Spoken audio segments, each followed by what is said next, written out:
মক্কার কাফেররাও প্রিয় নবী সাল্লাল্লাহু আলাইহি ওয়াসাল্লামের সাথে অহংকার করেছিল। সূরা যুখরুফের 31 নম্বর আয়াত, وقالوا لولا نزل هذا القرآن على رجل من القريتين عظيم। মক্কার কাফেররা বলে, এই কুরআনটাকে কেন নাজিল করা হলো না দুই গ্রামের কোন মহান ব্যক্তির উপর। সফাতুত তাফাসির নামক গ্রন্থে এসেছে, আলা আল ওয়ালিদ ইবনে মুগীরাতা ফি মক্কাহ ওয়া আলা মাসউরওয়াত ইবনে মাসউদ আস-সাকাফি ফি তাইফ। কেন এই কোরআনটাকে নাজিল করা হলো না মক্কার ওয়ালিদ বিন মুগীরা নামক কুখ্যাত কাফেরের উপর, তায়েফের উরওয়াহ বিন মাসউদ সাকাফির উপর? কেন মুহাম্মদের মতো একজন এতিম দুর্বলের উপর কোরআন নাজিল করা হলো? নাউজুবিল্লাহ। তাহলে এই কাফেররা মুহাম্মদ সাল্লাল্লাহু আলাইহি ওয়াসাল্লামের বিরুদ্ধে অহংকার করেছিল। তৃতীয় অহংকারের উদাহরণ আত-তাকাব্বুরু মা'আন নাস, মানুষের সাথে অহংকার করা। মানুষের সাথে অহংকার করা, মানুষের সাথে অহংকার করা। সর্বপ্রথম অহংকার করেছিল কে বলেন তো? সর্বপ্রথম দুনিয়াতে অহংকার করেছিল কে? ইবলিস, শয়তান। এবং পৃথিবীতে সর্বপ্রথম হারাম কাজটাই সংগঠিত হয়েছিল ইবলিসের অহংকারের মাধ্যমে।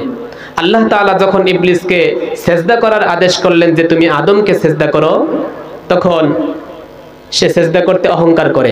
আল্লাহ তাআলা সূরা আরাফের 12 নম্বর আয়াতে বলছেন, ক্বালা মা মানাআকা আল্লা তাসজুদা ইয আমারতুক।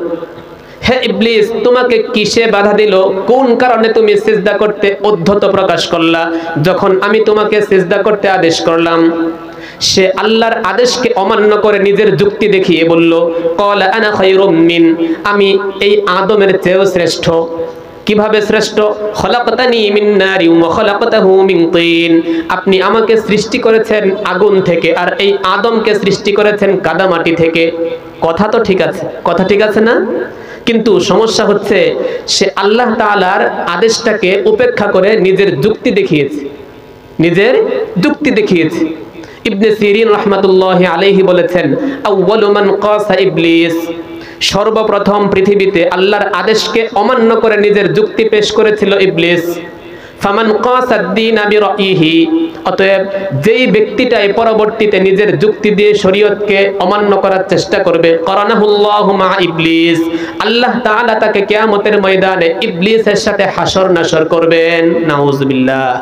তাহলে শরীয়তের ক্ষেত্রে, শরীয়ত মান্য করার ক্ষেত্রে কখনোই যুক্তি প্রদান করা যাবে না। আল্লাহ তাআলা বলে দিয়েছেন এটাকেই মানতে হবে, এখানে কোনো প্রকার যুক্তি চলবে? কোনো প্রকার যুক্তি চলবে না। এখন তো দেখা যায় বিভিন্ন নেতৃবৃন্দরা যখন হাটে চলার সময় বিভিন্ন বিশাল শোডাউন নিয়ে চলে, গাড়ি ঘোড়া নিয়ে চলে, পেছনে বিশাল দলবল নিয়ে চলে, অথচ এটাও এক প্রকারের বড় অহংকার।